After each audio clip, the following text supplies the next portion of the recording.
ದರ್ಶನ್ ವಿಚಾರದಲ್ಲಿ ನಿಜವಾಯಿತು. ಆಡಿದ್ದ ಅದೊಂದು ಮಾತು, ಹೇಳಬಾರದ ಜಾಗದಲ್ಲಿ ಮತ್ತೆ ಬರ್ತೀನಿ ಅಂತ ನಟ ದರ್ಶನ್ ಹೇಳಿದ್ರಂತೆ. ಅದೇ ಮಾತು ಈಗ ಮತ್ತೆ ನಿಜವಾಗಿದೆ. ಈ ಹಿಂದೆ ಮತ್ತೆ ಬರ್ತೀನಿ ಅಂತ ಹೇಳಿದ್ರು ದರ್ಶನ್, ಈಗ ಅದೇ ರೀತಿ ಅದೇ ಜಾಗಕ್ಕೆ ಸೇರಿದ್ದಾರೆ ಅಂತ. ಮನೆ ಊಟದ ಬೇಡಿಕೆ ಸರಿಯಲ್ಲ ಅನ್ನೋದು ಕೂಡ ಈ ಸತೀಶ್ ಅವರ ಅಭಿಪ್ರಾಯ. ಸತೀಶ್ ನಿವೃತ್ತ ಜೈಲಾಧಿಕಾರಿ ಆಗಿದ್ದಾರೆ. ಅವರು ಹಂಚಿಕೊಂಡಿರುವಂಥ ವಿಚಾರಗಳು ಇದು. ಒಂದು ದರ್ಶನ್ ಈ ಹಿಂದೆ 2011ರಲ್ಲಿ ಜೈಲು ಸೇರಿದ್ದಾಗ ಅಲ್ಲಿಂದ ರಿಲೀಸ್ ಆಗಿ ಹೋಗ್ಬೇಕಾದ್ರೆ ಬರ್ತೀನಿ ಅಂತ ಹೇಳಿ ಹೋಗಿದ್ರು. ಕೆಲವೊಂದು ಜಾಗದಲ್ಲಿ ಹಾಗೆ ಹೇಳಬಾರ್ದು ಅನ್ನೋದು. ಈಗ ಸಾವಿನ ಮನೆಗೆ ಹೋಗಿ ಬರುವಾಗಲೂ ಅಷ್ಟೇ, ಬರ್ತೀನಿ ಅಂತ ಹೇಳಿ ಬರೋ ಹಾಗಿಲ್ಲ. ಅದೊಂದು ನಂಬಿಕೆ ಇದೆ. ಆ ರೀತಿ 13 ವರ್ಷಗಳ ಹಿಂದೆ ದರ್ಶನ್ ಇದ್ದ ಸಂದರ್ಭದಲ್ಲಿ ಸತೀಶ್ ಜೈಲಾಧಿಕಾರಿ ಆಗಿದ್ದವರು ಆ ರೀತಿ ಹೇಳಿದ್ರು ಅನ್ನೋದನ್ನು ಹೇಳಿದ್ದಾರೆ. ನ್ಯೂಸ್ ಫಸ್ಟ್ ಬಳಿ ತಮ್ಮ ನೆನಪನ್ನ ಬಿಚ್ಚಿಟ್ಟಿದ್ದಾರೆ. ಮತ್ತೆ ಮನೆಯೂಟ ಕೇಳ್ತಾ ಇರೋದು ಕೂಡ ಸರಿಯಲ್ಲ, ಒಂದು ವೇಳೆ ಹಾಕಿಕೊಟ್ರೆ ಎಲ್ಲ ಕೈದಿಗಳಿಗೂ ಕೊಡಬೇಕಾಗತ್ತೆ ಅನ್ನೋದು ಅವರ ಅಭಿಪ್ರಾಯ. ಸೊ ಇದಕ್ಕೆ ಸಂಬಂಧಪಟ್ಟ ಹಾಗೆ ಸತೀಶ್ರನ್ನ ನಮ್ಮ ಪ್ರತಿನಿಧಿ ನಂದೀಶ್ ಮಾತಾಡಿಸಿದ್ದಾರೆ. ಏನ್ ಹೇಳಿದ್ದಾರೆ ಅವರು ನೋಡೋಣ. ಚಿತ್ರದುರ್ಗದ ರೇಣುಕಾಸ್ವಾಮಿ ಹತ್ಯೆ ಪ್ರಕರಣದಲ್ಲಿ ನಟ ದರ್ಶನ್ ಇದೀಗ ಜೈಲು ಪಾಲಾಗಿದ್ದಾರೆ. ಇನ್ನು ಇದೇ ಮೊದಲಲ್ಲ ಅವರು ಜೈಲಿಗೆ ಹೋಗಿದ್ದು. 2011ರಲ್ಲಿ ಪತ್ನಿ ವಿಜಯಲಕ್ಷ್ಮಿ ಮೇಲೆ ಹಲ್ಲೆ ಮಾಡಿ ಮರಣಾಂತಿಕವಾಗಿ ಹಲ್ಲೆಯನ್ನು ಮಾಡಿ ಜೈಲು ಕೂಡ ಸೇರಿದ್ರು. ಇನ್ನು ಆ ಸಂದರ್ಭದಲ್ಲಿ 2011ರಲ್ಲಿ ದರ್ಶನ್ ರವರು ಪರಪ್ಪನ ಅಗ್ರಹಾರ ಸೇರಿದಂಥ ಸಂದರ್ಭದಲ್ಲಿ ಜೈಲಾಧಿಕಾರಿ ಆಗಿದ್ದಂತಹ ಸತೀಶ್ ರವರು ನಮ್ಮ ಜೊತೆ ಇದ್ದಾರೆ. ನೇರವಾಗಿ ಅವ್ರನ್ನೇ ಮಾತನಾಡಿಸ್ತೀನಿ.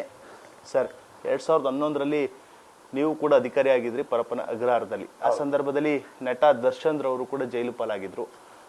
ಮತ್ತೆ ಇದೀಗ ಜೈಲು ಪಾಲಾಗಿದ್ದಾರೆ. ಸರ್, ಆ ಸಂದರ್ಭದಲ್ಲಿ ನೀವು ಅಲ್ಲಿ ಜೈಲಾಧಿಕಾರಿ ಆಗಿದ್ದ ಸಂದರ್ಭದಲ್ಲಿ ಯಾವ ರೀತಿ ಇದ್ರು, ಏನ್ ಹೇಳ್ತೀರಾ ಸರ್? ಮೊದಲನೇ ಬಾರಿ ಅವ್ರು ಬಂದಾಗ ಮಾನಸಿಕ ಒತ್ತಡದಿಂದ ಸಡನ್ನಾಗಿ ಕೊಲ್ಯಾಪ್ಸ್ ಆಗಿ ಬಿದ್ದು ನಮ್ಮ ಜೈಲು ಹಾಸ್ಪಿಟಲ್ಲಿ ಟ್ರೀಟ್ಮೆಂಟ್ ಕೊಟ್ಟು ನಂತರ ಅವ್ರನ್ನ ಸೆಲ್ಲಿಗೆ ಕಳಿಸ್ಕೊಟ್ರು. ಆಮೇಲಿಂದ ಅವರು ಒಂದು 2 ದಿವಸ ಆದಮೇಲಿಂದ ಸ್ವಲ್ಪ ಸಮಾಧಾನ ಆದ ನಂತರ ಕ್ಯಾಶುವಲಾಗಿ ಹೊರಗಡೆ ಬಂದು ಓಡಾಡೋದು, ಪೇಪರ್ ಓದೋದು, ಯಾರಾದ್ರೂ ನಮ್ಮ ಸ್ಟಾಫ್ ಅವ್ರು ಸಿಕ್ಕಿದ್ರೆ ನಮಸ್ಕಾರ ಅನ್ನೋದು, ಇಂಥವೆಲ್ಲ ಮಾಡ್ಕೊಂಡು ಇರ್ತಾಯಿದ್ರು. ಅವರ ಮನೆಯಿಂದ ಮೊದಲನೇ ಬಾರಿಗೆ ಒಂದು 4-5 ದಿವಸ ಆದ ನಂತರ ಹೆಂಡತಿ ಮಗ ಇಬ್ಬರೂ ಬಂದರು. ಆವಾಗ ಭಾಳ ಫೀಲಿಂಗಲ್ಲಿದ್ದರು. ಹಿಂಗಾಗಿತ್ತಲ್ಲ ಅಂದ್ಬಿಟ್ಟು ಅಂತ. ಪಾಪ ಆ ಹುಡುಗಿ ವಿಜಯಲಕ್ಷ್ಮಿನೂ ಭಾಳ ಒಳ್ಳೆ ಹುಡುಗಿ, ಭಾಳ ಸ್ಮೂತಾಗಿ ಆಗಿದ್ದಾಯಿತು, ಬನ್ನಿ ಮುಂದೆ ಚೆನ್ನಾಗಿರೋರಂತೆ ಅಂತ. ಟೈಮಲ್ಲಿ ದರ್ಶನ್ ಅವ್ರಿಗೆ ಯಾವ ರೀತಿ ಕುದುರೆಗಳು ಕಂಡ್ರೆ ಇಷ್ಟನೋ, ಅವ್ರ ಮಗನಿಗೆ ಆ ವಯಸ್ಸಲ್ಲೇನೆ ಪುಟಾಣಿದು ಕುದುರೆ ಬೊಂಬೆ ತೊಗೊಂಬಂದು ಅವ್ರ ತಂದೆಗೆ ತೋರಿಸ್ತಾಯಿತ್ತು. ಕುದುರೆ ಎಲ್ಲ ಆಯಿತು, ರಿಲೀಸ್ ಆರ್ಡ್ರ್ ಬಂತು, ಖುಷಿಯಾಗಿ ಬಂದು ನಂತರ ಏನಾಯಿತು ಅಂದರೆ ಅವ್ರ ಲಾಯರು ಎಲ್ಲ ಬಂದು ಹೋಗ್ಬೇಕಾದಾಗ ಸುಬ್ರಹ್ಮಣ್ಯ ಚಮಲ್ಲಿ ಅಂದ್ಕೊಂಡು, ಸತೀಶ್ ಸರ್ ಎಲ್ರಿಗೂ ಹೋಗ್ಬಿಟ್ಟು ಬರ್ತೀನಿ ಸರ್ ಅಂದರು. ನಮಗೆಲ್ಲ ಅನಿಸ್ತು, ನಾವು ಹೋಗುವಾಗ ಮೊದಲೇ ಅವ್ರು ಯಾರು ಬಂದಾಗಲೇ ಹೇಳ್ಬಿಡ್ತೀವಿ, ಏಯ್ ಹೋಗ್ಬಿಟ್ಟು ಬರ್ತೀನಿ ಅಂತ ಹೇಳ್ಬೇಡ, ಹೋಗ್ತೀನಿ ಅಂದ್ಬಿಟ್ಟು ಹೋಗು ಅಂದ್ಬಿಟ್ಟು ಅಂತ. ಅದೇನು ಯಾವ ಟೈಮಲ್ಲಿ ಹೇಳಿದ್ರು ಏನೋ ಕಾಕತಾಳೀಯ. ಪುನಃ ಈಗ ಅದೇ ಜೈಲಿಗೆ ಹೋಗಿದ್ದಾರೆ. ಹಿಂಗಾಗಬಾರ್ದಿತ್ತು. ಏನಾಗಿದೆ ಅಂತ ಗೊತ್ತಿಲ್ಲ. ಯಾರೋ ವ್ಯಕ್ತಿ ಸತ್ತಿದ್ದಾರೆ, ಸತ್ತವ್ರ ಆತ್ಮಕ್ಕೆ ಶಾಂತಿ ಸಿಗಲಿ, ಇವ್ರಿಗೂ ಒಳ್ಳೆಯದಾಗಲಿ. ಬಿಡುಗಡೆ ಆದರೆ ಸನ್ಮಾರ್ಗದಲ್ಲಿ ಇದ್ದು ಇನ್ನೂ ಇದೇ ಥರ ಒಳ್ಳೊಳ್ಳೆ ಕೆಲಸ ಮಾಡಿ ಆ ಕಡೆ ಗಮನ ಕೊಡಲಿ ಅಂದ್ಬಿಟ್ಟು. ಸೆಲ್ ಇರುತ್ತೆ, ಎಲ್ಲ ರೀತಿಯ ವ್ಯವಸ್ಥೆ ಇರುತ್ತೆ, ಆ ಥರ ಒಂದಷ್ಟು ಚರ್ಚೆಗಳಾಗ್ತಾ ಇರ್ತಾರೆ ಸರ್. ನೀವು ಅಧಿಕಾರಿಯಾಗಿ ಅಲ್ಲಿ ಇದ್ದಿದ್ರಿ, ಆ ಥರ ವ್ಯವಸ್ಥೆ ಇದೆಯಾ? ಮತ್ತು ದರ್ಶನ್ ರವ್ರಿಗೂ ಕೂಡ ಅದೇ ಚರ್ಚೆ ಆಗ್ತಾ ಇದೆ ಅಂತ. ಇಲ್ಲ ಏನಕ್ಕೆ ಆ ಥರ ಸಪ್ರೇಟ್ ಇಡ್ತೀವಿ ಅಂತ ಹೇಳಿದ್ರೆ, ಒಬ್ಬ ಚೀಫ್ ಮಿನಿಸ್ಟ್ರು ಬರಲಿ, ಒಬ್ಬ ಮಿನಿಸ್ಟ್ರು ಬರಲಿ, ಎಲ್ಲ ಬರಲಿ, ಬಂದಾಗ ಅವರ ಭದ್ರತೆ ಒಂದು ನಮಗೆ ಬಹಳ ಮುಖ್ಯ ಆಗಿರ್ತದೆ. ಈಗ ಇವ್ರಿಗೆ ಯಾರು ಆಗ್ತಾರೆ ಯಾರಾಗಲ್ಲ ಒಂದೂ ಗೊತ್ತಿರಲ್ಲ.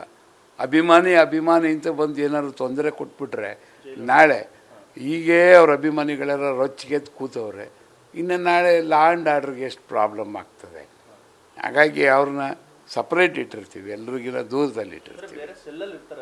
ಅಷ್ಟೇ.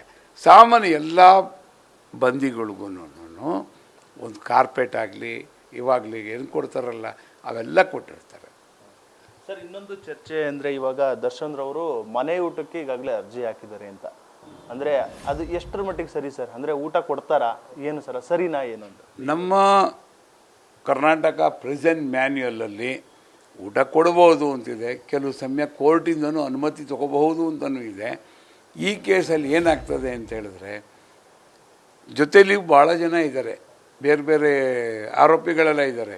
ನಾಳೆ ಇವ್ರಿಗೆ ತಂದು ಕೊಟ್ಟಾಗ ನಾಳೆ ನಮಗೂ ತರಿಸ್ಕೊಡು ಅಂತ ಇವ್ರ ಮೇಲೆ ಒತ್ತಡ ಇರೋದು, ಇಲ್ಲ ನಮಗೂ ನಮ್ಮ ಮನೆಯನ್ನು ತರಿಸ್ಕೊಳಕ್ಕೆ ಬಿಡಿ ಅನ್ನೋದು, ಇಲ್ಲ ಬೇರೆ ಬೇರೆ ಕೈದಿಗಳೆಲ್ಲ 4,000 ಜನ ಇದ್ದೀವಿ ನಮಗೆ ಬಿಟ್ಟು ಇದ್ಯಾಕೆ ಅನ್ನೋದು, ನಮಗೂ ಕೊಡಿಸಿ ಅನ್ನೋದು, ಇವೆಲ್ಲ ಒಳಗಡೆ ಆಡಳಿತಕ್ಕೆ ಸಮಸ್ಯೆ ಆಗ್ತದೆ. ಈಗ ಯಾರು ಬಂದವ್ರೆ, ಯಾರು ಊಟ ಕೊಡ್ತಾವ್ರೆ ಅದು ನಮ್ಗೆ ಗೊತ್ತಾಗಲ್ಲ. ಒಂದೊಂದು ಸಾರಿ ಸಾವಿರಾರು ಜನ ಬರ್ತಾರೆ ಹೋಗ್ತಾ ಇರ್ತಾರೆ, ಏನಾದ್ರು ವ್ಯತ್ಯಾಸ ಆಗಿಬಿಟ್ರೆ, ಏನಾದ್ರು ವ್ಯತ್ಯಾಸ ಆದರೆ ಅದಕ್ಕೋಸ್ಕರ ಬೇಡ ಅಂದ್ಬಿಟ್ಟು ಅಂತ ಕ್ಯಾನ್ಸಲ್ ಮಾಡಿರ್ತಾರೆ ಸರ್. ಏನು ಬಿಸ್ಕೆಟು, ಬ್ರೆಡ್ಡು ಇಂಥವು ಯಾವುದಾದ್ರೂ ಹಣ್ಣು ಇಂಥದ್ದು ಯಾವುದೇ ಕೊಟ್ಟರು ಬೇಡ ಅಂತ ಹೇಳಲ್ಲ ಸರ್.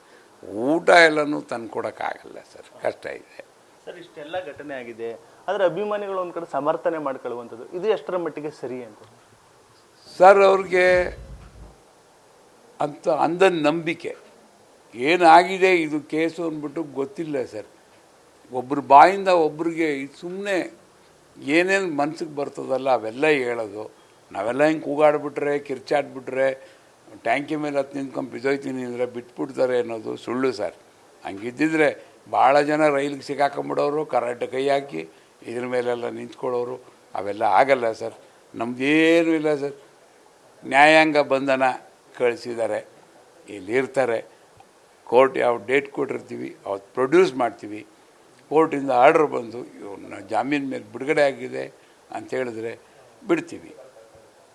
ಸಜಾ ಆಗಿದೆ ಅವ್ರಿಗೆ ಬೇರೆ ಇದು ಮಾಡಿ ಅಂತ ಹೇಳಿದ್ರೆ ಸಜಾ ಬಂದಿಗಳ ಬ್ಲ್ಯಾಕ್ಗೆ ಅವಾಗ ಹಾಕ್ತೀವಿ ಸರ್. ಇದಿಷ್ಟು 2011ರಲ್ಲಿ ಜೈಲಧಿಕಾರಿ ಆಗಿದ್ದಂತಹ ಸತೀಶ್ ರವರ ಮಾತಾಗಿರುವಂಥದ್ದು. ಅಂದರೆ ಈಗಾಗಲೇ ಅವರು ನಿವೃತ್ತರಾಗಿದ್ದಾರೆ. ಅವರು ಹೇಳುವಂಥದ್ದು ಈಗಲಾದರೂ ಪಶ್ಚಾತ್ತಾಪ ಪಟ್ಟು ಮನಪರಿವರ್ತನೆ ಮಾಡಿಕೊಳ್ಳಿ, ಮತ್ತೊಂದು ಕಡೆ ಇವೆಲ್ಲ ಮಾತುಗಳನ್ನು ಕೂಡ ಹೇಳ್ತಾ ಇರುವಂಥದ್ದು. Nandish, news first, Mandya. News first ನಿರ್ಭೀತಿಯಿಂದ ನಿಮ್ಮ ಪರವಾಗಿ.